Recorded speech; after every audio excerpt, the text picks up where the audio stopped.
Oi, pessoal, tudo bom? Continuando os nossos estudos ainda referente à unidade 6, falando do processo do desenvolvimento dos africanos aqui no Brasil, hoje, no tema 3, nós vamos classificar o início da escravidão africana no nosso território, no território brasileiro. Uma das primeiras coisas que nós temos que reiterar foi o que nós já vimos no conceito de comércio transatlântico, a captura dos escravos dentro da África, até a imposição de colocá-los nos navios negreiros, também chamados de tombeiros, e serem mandados encaminhados ao Brasil. Aqui no território, eles eram alugados, vendidos ou mesmo leiloados em fortalezas ou cidades portuárias. Ainda assim, nós temos que estabelecer que essas civilizações que acabaram tornando-se escravas e sendo trazidas para cá, eles eram, dentro do continente africano, comunidades ou civilizações de variedades culturais distintas, ao ponto deles serem divididos culturalmente em duas classificações: os Bantus e os Yorubas ou Yorubás. Vamos começar a falar justamente dos povos Yorubas e dos seus determinados reinos. Primeira coisa, nós temos que classificar o termo Yoruba como um conjunto de povos ligados por traços culturais, porque povos, essa classificação dessas civilizações iorubas, quando estavam residentes dentro do continente africano, eles eram designados como cidades-estado. Todos se recordam que é cidade-estado lá no 6º ano? Todas as cidades-estado são territórios independentes uns dos outros, mas que habitam a mesma região. Por isso que eu digo a vocês, os Yorubas, eles tinham traços culturais semelhantes, mas uma estrutura política e econômica de forma distinta. Afinal, eles faziam estabelecimento de cidades-estado. Mas isso não queria dizer que eles não se fixavam relações entre eles. Eles tinham uma cultura em comum. E é justamente por conta dessas relações, principalmente vindo das relações comerciais, que fizeram com que esses povos se classificassem em cultura semelhante. Reiterando a vocês, quando eu falo dos povos Yorubas, são classificações de civilizações africanas que possuíam conjuntos culturais semelhantes, ou mesmo podemos dizer que eram conjuntos de povos ligados por traços culturais. Muito bem, ainda assim nós temos a segunda classificação de forma cultural existente na África ou de comunidades africanas que foram trazidos para o Brasil, que foram os povos Bantus. Quem eram os Bantus? Os Bantus eram comunidades africanas de povos que possuíam a língua em comum, a linguagem semelhante ou comum. No entanto, a partir do século XV, quando aquelas regiões de Banto passaram a ter contato com os portugueses, aquela região que possuía a religião baseada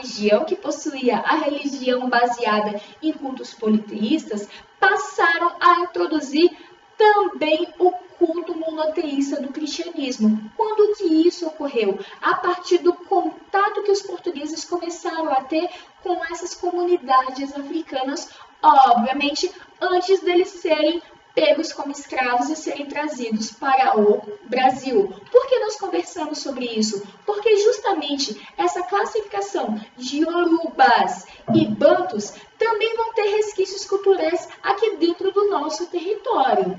Tudo bem?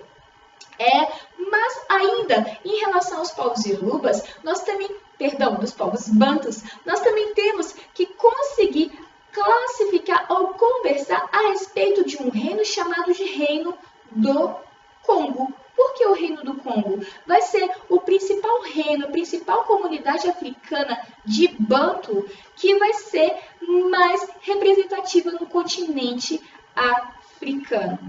Ainda assim, nós temos essas divisões culturais de Yorubas e Bantus, nós temos que começar a estabelecer agora a forma de escravidão e resistência desses escravos aqui quando foram trazidos ao Brasil.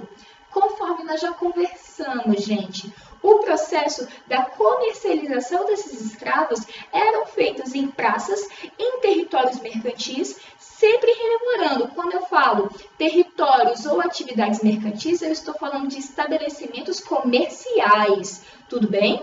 E três principais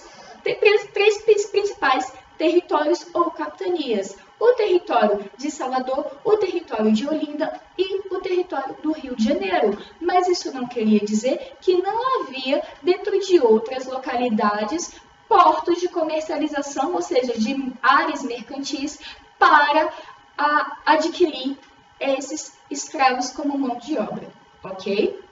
Basicamente, quando esses escravos eles eram capturados, vendidos ou alugados como a mão de obra barata dos colonos aqui no Brasil e dos portugueses também, né? Eles tinham diversas atividades, como, por exemplo, atividade de trabalho nas lavouras, para o plantio e a colheita da cana-de-açúcar, o trabalho nas minas, para a exploração do ouro brasileiro, que é o que nós vamos ver posteriormente, o serviço doméstico, ou os serviços domésticos, principalmente que era a cargo das mulheres, que eram classificadas como mucamas, tá legal? Ou trabalhos em áreas urbanas, como, por exemplo, venda de pequenos produtos, onde esses escravos, a partir da sua venda, teria que dar o lucro da venda daqueles pequenos produtos para o seu senhor. Muito bem.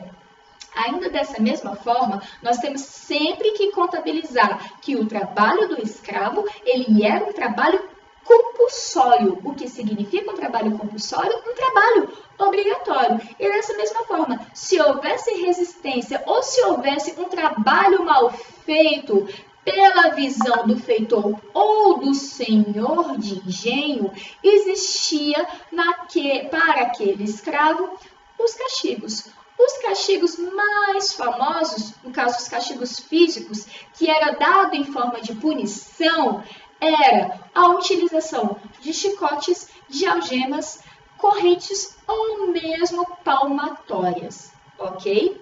No entanto, a gente ainda tem que classificar as formas de resistência desses escravos em relação àquelas arbitrariedades em relação à sua pessoa de condição humana, como nós já conversamos anteriormente. Formas de resistência do escravo em relação ao regime compulsório de escravidão. Fuga para os quilombos, que eram as aldeias ou comunidades escravas no meio dos matagais, onde eles fugiam dos seus senhores ou mesmo dos feitores.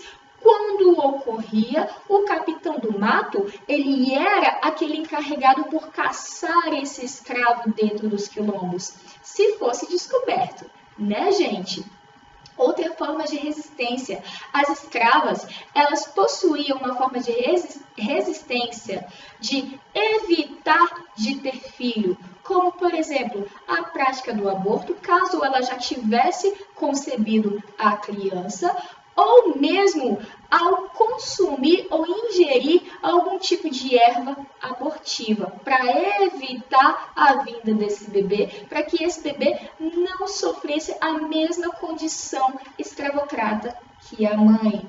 Ainda assim, começar a entrar em período de banzo. Lembra que nós conversamos o que significa banzo? Banzo é um estado de melancolia.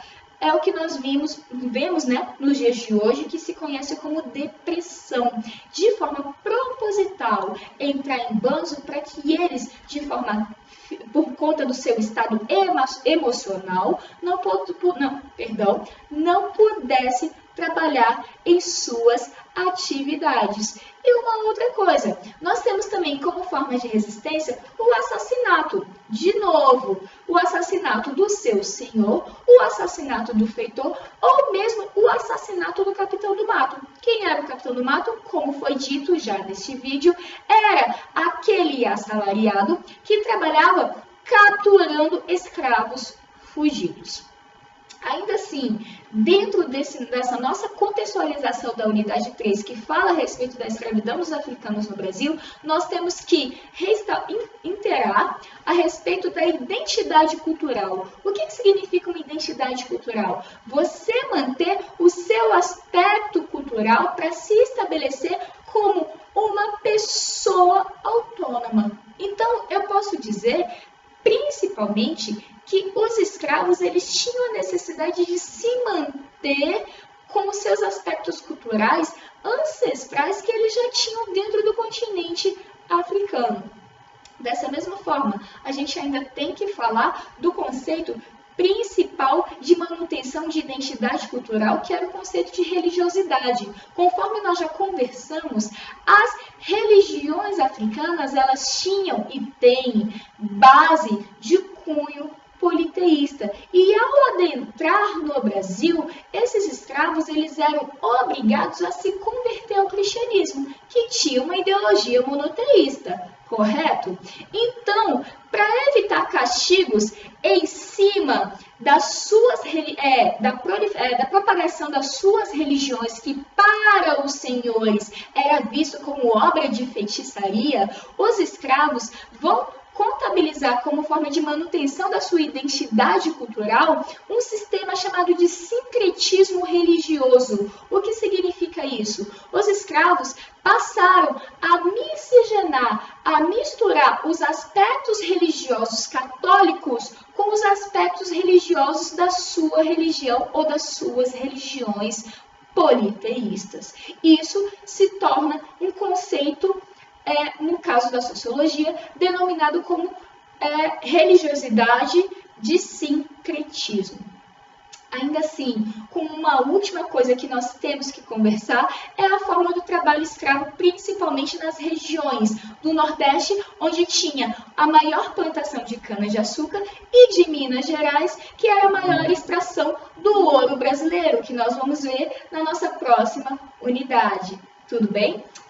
Outra coisa que nós temos que também estabelecer que outras formas de trabalho escravo vai se estabelecer lá no século XIX, no governo do segundo reinado, denominado como governo de Dom Pedro II, que vocês vão ver no 8º ano, que vai ter a produção do café como a base econômica da sociedade brasileira. E a mão de obra era uma mão de obra escrava, que vai se estabelecer em duas principais regiões, no Oeste Paulista e no Vale do Paraíba, que é uma região que se fixa no estado fluminense do Rio de Janeiro, nos dias de hoje. Tudo bem?